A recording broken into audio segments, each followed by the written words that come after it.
আছে মই কি কৰিব লাগে তোৰ খেজৰ মোৰ আঙুলিৰ অৰ্থ আছে মই কি কৰিব লাগে তোমাৰ ঘৰত মই দিয়া মৰম লাগি আছে মই কি কৰিব লাগে কান্দিব লাগিব কান্দিম মই এৰে কৈ চিঞৰি চিঞৰি কান্দি কম তোমাৰ মোক শাস্তি দিয়া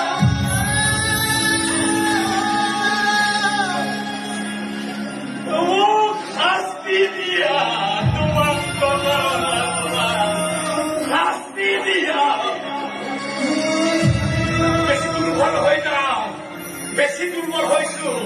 বেমাৰ তাতকে দুৰ্বল কৰিছে তোমাৰ কপালৰ সেন্দুৰখিনিয়ে এইখিনি মই